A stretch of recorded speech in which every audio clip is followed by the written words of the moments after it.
welcome in NPTEL classes for your NEET and JEE chemistry preparation। NPTEL class में आज जिस problem की मैं आपको प्रैक्टिस कराऊंगा,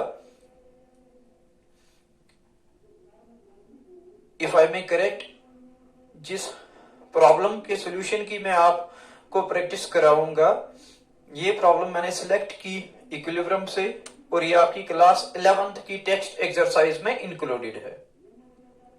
और अगर आप चेक करोगे टेक्स्ट, वहां पाओगे इसका नंबर है 7.18। अब let me explain this problem for you, ताकि आपको पता चले दिया क्या है और निकालना क्या है और किन आइडियाज की बेसिस पे आप इस न्यूमेरिकल इस प्रॉब्लम को सॉल्व करोगे। आपको बताया गया है कि ये मैं बताऊंगा कि ये प्रॉब्लम बेस्ड है इस केमिकल रिएक्शन पे। ये केमिकल रिएक्शन रिवर्सिबल रिएक्शन है। इसमें रिएक्टेंट्स बनाते हैं प्रोडक्ट्स और प्रोडक्ट्स वापस बनाते हैं रिएक्टेंट्स। बताया गया है कि रिएक्शन स्टार्ट करने के लिए इनिशियल कंसंट्रेशन रिएक्टेंट्स की दी गई है। रिएक्शन स्टार्ट करने के लिए इनिशियल कंसंट्रेशन जो रिएक्टेंट्स की ली गई है वो इन टर्म्स ऑफ मोल्स दी गई है। एसिटिक एसिड का 1 मोल दिया गया है। रिएक्शन स्टार्ट करने के लिए रिएक्टेंट एसिटिक एसिड का 1 मोल लिया गया है और रिएक्टेंट एथेनॉल के 0.18 मोल्स लिए गए हैं। और ये भी बताया गया है कि इक्विलिब्रियम पे इथाइल एस्टेट प्रोडक्ट जो है इस रिएक्शन का, इक्विलिब्रियम पे इथाइल एस्टेट की concentration in terms of its moles जो अवेलेबल है वो है 0.171। अब आपको इसके इक्विलिब्रियम कांस्टेंट का वैल्यू निकालना है। इनिशियल कंसंट्रेशन रिएक्शन स्टार्ट करने के लिए इनिशियल कंसंट्रेशन ऑफ रिएक्टेंट जो ली गई है वो दी गई है इन टर्म्स ऑफ मोल्स, और इक्विलिब्रियम पे अब जो अवेलेबल कंसंट्रेशन ऑफ प्रोडक्ट है इन टर्म्स ऑफ मोल्स वो भी आपको दिया है। अब आपको इक्विलिब्रियम कांस्टेंट का वैल्यू निकालना है। ये है इस प्रॉब्लम का पहला पार्ट, और इससे पता चलता है ये न्यूमेरिकल प्रॉब्लम है। दूसरा पार्ट इसका है कि इसी रिएक्शन को दोबारा किया जाता है, बट स्टार्टिंग कंसंट्रेशन अब रिएक्टेंट्स की चेंज की गई है। एथेनॉल की स्टार्टिंग कंसंट्रेशन है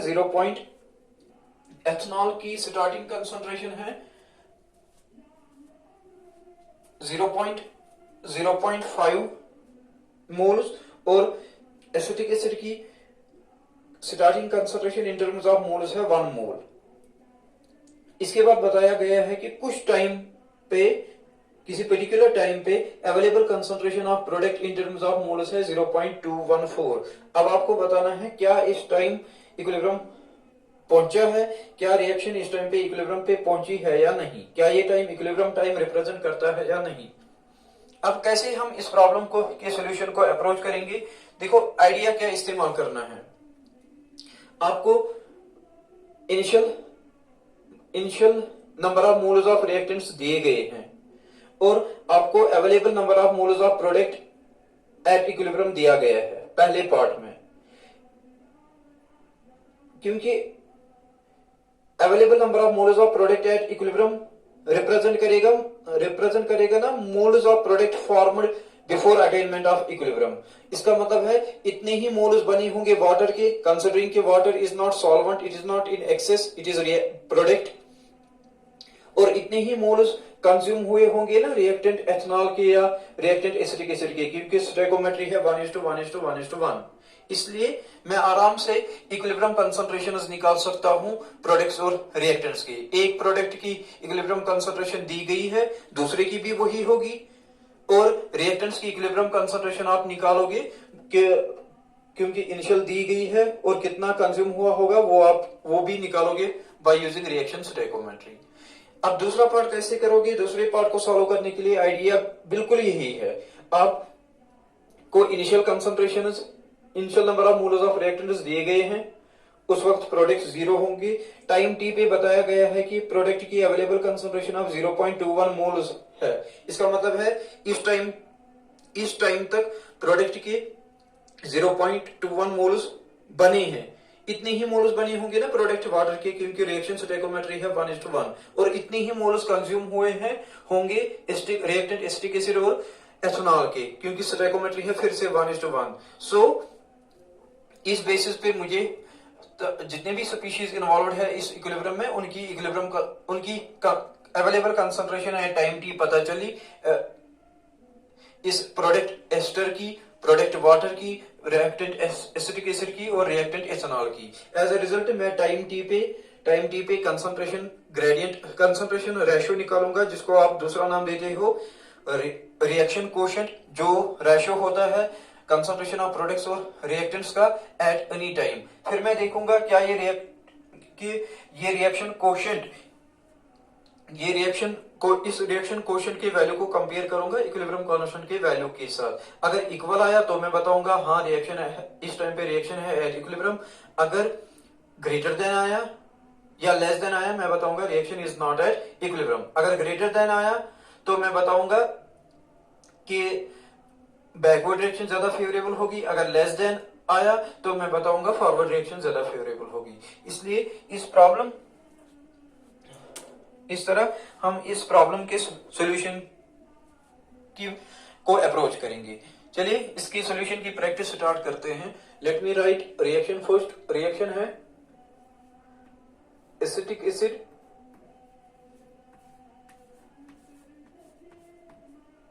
प्लस एथेनॉल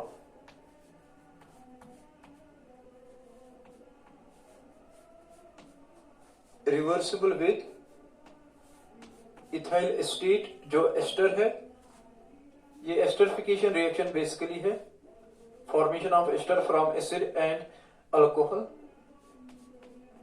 और वाटर। स्टोइकोमेट्री, रिएक्शन स्टोइकोमेट्री देखो क्या है, 1:1:1:1। अब दिया गया है इनिशियल मोल्स, एसिटिक एसिड के इनिशियल मोल्स है, इनिशियल नंबर ऑफ मोल्स जब रिएक्शन स्टार्ट की गई है एसिटिक एसिड का लिया गया है 1 और एथेनॉल का लिया गया है 0.18 मोल्स। इस वक्त इथाइल एस्टेट प्रोडक्ट होगा 0, वाटर भी होगा 0। अब बताया गया है इक्विलिब्रियम पे इथाइल एस्टेट के मोल्स बने हैं, इथाइल एस्टेट के मोल्स इक्विलिब्रियम पे बने हैं 0.171। फिर स्टोइकोमेट्री की बेसिस पे वाटर के भी बने हो, या क्योंकि इथेनॉल बताया गया है इथाइल एस्टेट प्रोडक्ट के मोल्स इक्विलिब्रियम पे अवेलेबल है 0.171। इसका मतलब है इक्विलिब्रियम अटेन होने से पहले ये बना है, इसके मोल्स बने हैं 0.17 मोल्स फॉर्म्ड, मोल्स कंज्यूम्ड या मोल्स फॉर्म्ड, इसके बने हैं 0.171। वाटर के भी बने होंगे 0.171 क्योंकि स्टोइकोमेट्री है 1:1। एथेनॉल का भी कंज्यूम हुआ होगा 0.171 और एसिटिक एसिड का भी कंज्यूम हुआ 0.171। अब मैं राइट करूंगा इक्विलिब्रियम पे available concentration. Product ethyl estate की दी है 0.171, वाटर की भी होगी, पहले कितना था प्लस बना कितना, पहले था 0 बना 0.171, 0 प्लस 0.171 वो आएगा 0.171। इसकी रिएक्टेंट्स की अवेलेबल कंसंट्रेशन होगी at equilibrium initial minus consumed, वो है 1 माइनस 0.171, इसकी होगी 0.18 माइनस 0.171। ये रो मेरे लिए इंपॉर्टेंट है because these are concentrations of product, available concentrations of products and reactants at equilibrium in terms of moles। अब मैं राइट करूंगा इसके इक्विलिब्रियम कांस्टेंट की एक्सप्रेशन, इसके इक्विलिब्रियम कांस्टेंट की एक्सप्रेशन इस तरह राइट करेंगे, concentration of ethyl acetate CH3 COO C2H5, concentration of water, हर एक कंसंट्रेशन टर्म पे पावर आएगा 1 क्योंकि स्टोइकोमेट्रिक 1 कोएफिशिएंट 1 है। Concentration of acetic acid, concentration of ethanol. अब अगर सब्स्टिट्यूट करेंगे इन कंसंट्रेशंस को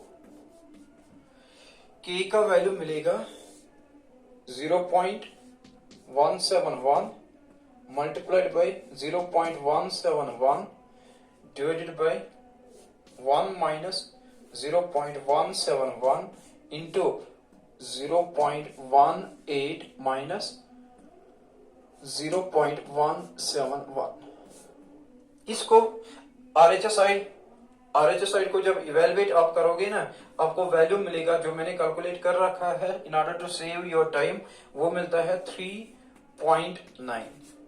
के का वैल्यू इक्विलिब्रियम, इस रिएक्शन की इक्विलिब्रियम कांस्टेंट का वैल्यू आता है 3.9। ये मैंने कैलकुलेट कर रखा है in order to save your time. इसी तरह पहला पार्ट तो खत्म हुआ, अब हम इसी तरह दूसरे पार्ट को सॉल्व करने की प्रैक्टिस करेंगे। इसके सॉल्यूशन की प्रैक्टिस करने के लिए मैं दोबारा राइट कर रहा हूं यही reaction, acetic acid plus ethanol gives या रिवर्सिबल विद इथाइल एसिटेट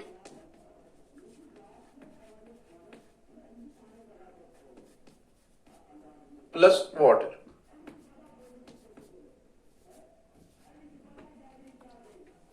अब इस वक्त initial concentration in terms of moles acetic acid की दी है 1, जो डिफरेंट है देन पहले पार्ट में जितनी अवेलेबल थी, और एथनॉल की है 0.5। इथाइल एसिटेट की होगी स्टार्ट में 0, वाटर के मोल्स भी बने होंगे 0।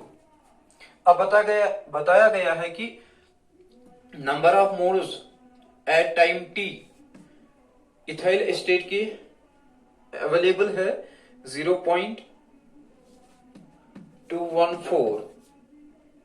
इसका मतलब है इक्विलिब्रियम इस टाइम तक प्रोडक्ट इथाइल एसिटेट बना होगा 0.214, फिर वाटर भी बना होगा 0.214 कंसिडरिंग की स्टोइकोमेट्री है 1:1:1, फिर रिएक्टेंट एथनॉल भी कंज्यूम हुआ होगा 0.214 और एसिटिक एसिड भी कंज्यूम हुआ होगा 0.214। और ये रो है number of moles of reactants consumed and products formed. पहले रो में है number of moles of reactants and products starting moles of reactants and products. पहले कॉलम में स्टार्टिंग या initial moles of reactants and products, second column में moles of reactants consumed and moles of products formed, third column में moles of product and reactants available at time T, और product ethyl acetate का है 0.214, water का भी होगा 0.214, इसका होगा रिएक्टेंट का होगा एथनॉल का 0.5 माइनस 0.214, इसी तरह एसिटिक एसिड का होगा 1 माइनस 0.214। अब इसी तरह हम at time T concentration ratio निकालेंगे, और टाइम टी पे कंसंट्रेशन रेशियो जो हमें मिलेगा उसको हम नाम देंगे रिएक्शन कोशेंट या कंसंट्रेशन रेशियो, रिप्रेजेंट करेंगे क्यूसी से। ये भी बराबर होगा ratio of concentration of products at equilibrium. इस वक्त भी प्रोडक्ट है वही CH3 COO C2H5 ethyl acetate, product है वाटर, रिएक्टेंट है एसिटिक एसिड, और रिएक्टेंट है एथनॉल। हर एक स्पीशीज पे पावर 1 होगा क्योंकि स्टोइकोमेट्रिक कोएफिशिएंट्स 1 है हर एक स्पीशीज पे। अब सबस्टिट्यूट करेंगे टाइम टी पे available concentration of products and reactants. Products का 0.214 multiplied by 0.214 divided by acetic acid का 1 माइनस 0.214 और एथनॉल का 0.5 माइनस 0.214। इसके RHS को जब आप इवेलुएट करोगे तो QC का वैल्यू निकलता है 2. QC का वैल्यू निकलता है 2 पॉइंट ये मैंने निकाल के रखा है, ये मिलता है 0.2। लेट मी चेक अगेन, ये निकलता है 0.2।